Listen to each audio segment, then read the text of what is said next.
Welcome to CDR Quick Take with CarbonX. I'm your host, Eli Harrell. In this bi-weekly report series, you will get transparency into what's happening in the CDR and carbon markets, as well as key pricing data and market trends, ensuring that you have access to the most up-to-date information to inform critical decisions.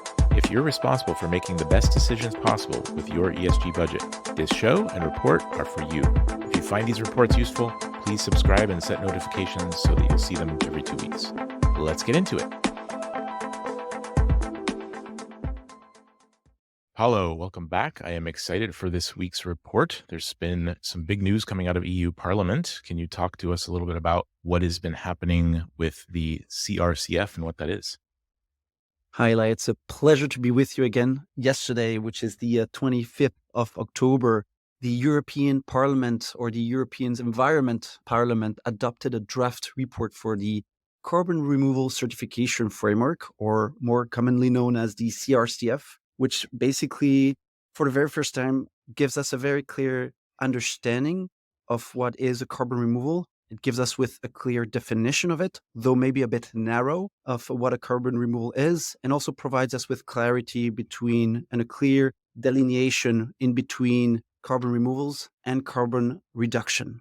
And this will play a major role in helping companies then adopt the right course of action and identifying what are the best ways now to adopt, carbon removal moving forward. Got it. And from what I understand, you've been, you and probably anyone else that's really paying attention to this industry or embedded in it have been kind of looking for this for a while, right? Absolutely. This is the very first time we start to see a clear international standard appear. We've had, of course, organizations come up with their own definitions, though a bit blurry. You have the SBTI that defines carbon removal as the activity of removing carbon from the atmosphere and permanently store it, but no one has yet to define what permanence is.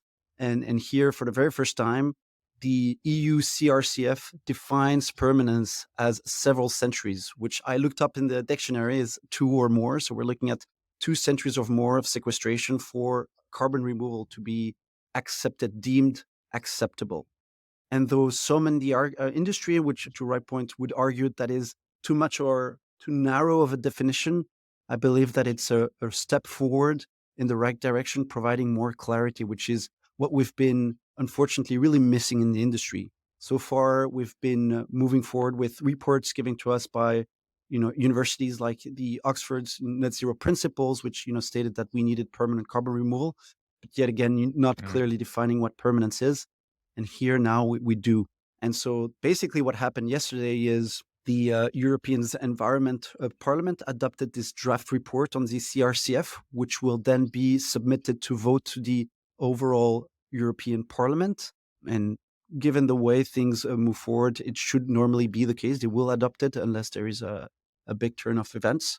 And then that document will then be submitted to the European Council for another session of votes more at the end of 2024. And we might work also in adapting a bit the definition of the document. Got it.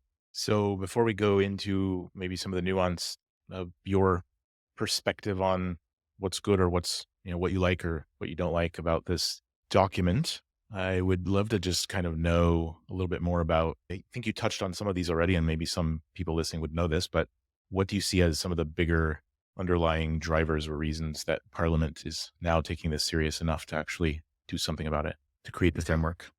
I believe the reason why the European Commission came up with this CRCF is to really fight greenwashing. Up until now, companies did not have a clear framework as to how to operate, how to remove one's residual emissions, how to go about, adopting the right course of action when it comes to adopting a net zero strategy, so reaching net zero carbon. And now, for the very first time, we finally have a clear draft adopted by a major organization, the European Union, which will become law, giving clear guidelines for companies, and giving clear indication as to what constitutes an acceptable carbon reduction and then what constitutes an acceptable carbon removal. And within that framework, now companies will be able to operate without fearing the risk of being called out a greenwasher, Right. and without being scared of not being future compliant. Very difficult to take action when you're worried that you'll get backlash for the decision you're making, right? Exactly. And I believe, though not perfect, we now finally have a framework that allows companies to take action. We know what constitutes an acceptable carbon removal now. And so now companies can start thinking about what their strategy is. All right. This sounds like a huge step forward. Digging into a little bit about the actual framework and the way it's being proposed right now, I was reading an article that said that some concerns have been raised about some limitations in the what's called the compromise amendments. Can you talk a little bit about sort of these details inside the document and the way you see them? Absolutely. So maybe to think about what are the core strengths right now within that document, and then and to talk more also about some of its limitations. But in terms of Sure. clear strength and step forward, now as mentioned, we have a clear idea of what is a carbon reduction and carbon removal. And though I've been stressing that for multiple times, this is huge because it never happened, and so a lot of companies would kind of mix up their understanding. There was no clear definition of what was, at least from an organization standpoint, what were the two? And so now we have that. We also have more transparency. So basically, the this document introduces the notion of a EU-wide registry, for essential information on carbon storage, and allowing its stakeholders to monitor their each of those carbon removal through their life cycle. We also have a Okay. stronger accountability because that specific registry would also hold accountable, its stakeholders for, any possible reversal risks. So we now have the introduction of this notion as well.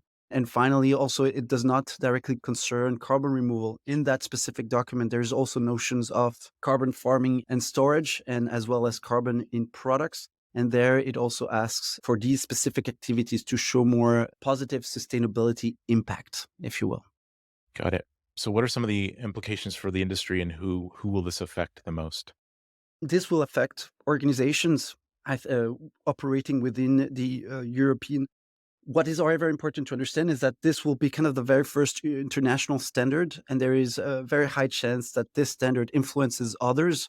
Right. Also, as the European Union with other country works in setting up, carbon border adjustment mechanisms, they're going to find ways to facilitate the inter-exchange of carbon removals. There should be kind of a unified carbon market, and so having kind of this first document, this will help align all markets in the future. And one thing I wanted to say also, however, on this specific document about its limitations, right? Hmm. Today, the issue that we find with this current definition that is being given to us about carbon removal is that it is overly specific. And it also currently excludes promising CDR methods by adopting a very narrow definition of what constitutes a permanent carbon storage. So certain technologies are being potentially limited. Is that what you're saying? Exactly. Currently, the definition accounts only for direct air capture, bioenergy, carbon capture, and storage, given that they mention that there is a referral of permanent carbon storage being tied to geological storage or carbon being mineralized, which we find very limiting because there are now up and coming promising technologies. If we look at ocean alkalinity enhancement or Right. enhanced rock weathering, for instance, Right. that are founded in science and that would be promising venues, these should also be taken into account. They should also be explored. And by excluding them currently from the definition, this might hinder their prospect of being developed Development. because these technologies require a lot of funding. Right. So in order to improve this document, you would say that perhaps specific ways of measuring might be a better way, or keeping it open enough to where, like, specific enough that it's defined and measurable, but open enough to encourage innovation and not be so specific that it could potentially limit innovation. Right. So what I'm saying? Exactly. It should be dynamic by design. It should be grounded in science, and science evolves. We're finding out about new technologies, almost now on a yearly basis, and so these should be taken into account because right now it's too early to pick winners. We can't just double down on direct air capture and BECT, Right. so bioenergy, carbon capture and storage, without exploring the other alternatives. We have yet to find what is the most viable removal pathway to us. And so the idea now is to, of course, ground a definition in science. So yes, it should be permanent carbon storage, but it shouldn't limit to direct air capture and BECS. Well, I'm appreciative that we have people like yourself becoming experts on all these developing technologies and the markets themselves so that there's some guidance out there for us to follow. And I hope that the people creating the legislation will also pay attention to experts like yourself. So what would be your best case? I mean, obviously, just restating what we're seeing here is that this is a huge positive step forward to have some clarity and some rules that everybody has to play by, and which makes it easier for people to make decisions. What would you see as the most ideal way forward with this legislation? What are you hoping for? What I would like is, of course, first this document to be adopted, because I think the worst thing would be that, the parliament is not adopted, and then, the European Parliament will be changing next year, if I recall things properly. And so we might have new members of the European Parliament that have older initiatives in mind, that have older agendas, and they could put a stop to this. And so right now, of course, we want to support this. We want this to be adopted because this is a clear step forward Get for it the through. overall industry, provides us with clarity. What I would like to happen once this document is being also studied by the European Committee is maybe the revisiting of its definition, as I was saying. I think it should open up a bit, be a bit more broad to make way for other technologies, because what we know is that these technologies hold up. There are several, if we look at enhanced rock weathering, for instance, the question is not whether or not, carbon removal is removed permanently. It is. And so when it comes to enhanced rock weathering, the question is more around when does the carbon removal happen? What is the weathering rate? And so for us to get a better understanding of, the chemical reactions, the way these technologies operate, they need funding, they need commitments today from organizations, from companies. And so we would like these definitions to open up so that companies feel inclined to fund these new technologies. Right now, a call to action is for us to, explore all available pathways to us, especially the ones that are anchored in science, to make sure that, we're able to identify which are the most viable removal pathways and help them scale to Mhm. climate relevance. This is always the context we're Mhm. working under. We need 1 billion tons of carbon to be removed by 2030, 10 billion tons by 2050. If we manage to reduce our emissions by 80% globally, which is absolutely not the case, unfortunately. And so right now, we need support from organizations. We need to start identifying these technologies. And so anything that helps us get this funding towards this removal pathway is what I would like to see. Great. Thank you for that. And when you say we, are you talking about like organizations, like buyer organizations, or who are you most talking to when you say we should be supporting and exploring available Exactly. technologies? Organizations that have committed to reach net zero carbon, that have made pledges, that have set climate goals, all of them, of course, will need to, for these organizations, they need to first focus on reducing their carbon footprint, but they also need to also think that of how to account for their residual emissions. And these can only be removed with permanent carbon removal. And now we know that this will be eventually enforced as stated by the CRCF. So for the industry to be ready by the time they will need these removals to account for their residual emissions, we need to start investing now, because this is mostly an infrastructure industry. It requires a lot of investments to scale. And so that's the organization I am addressing myself to. Excellent. Thank you. All right. Well, Paulo, thanks for giving us an update on what's been happening and really exciting stuff, and also some work that clearly still needs to be done.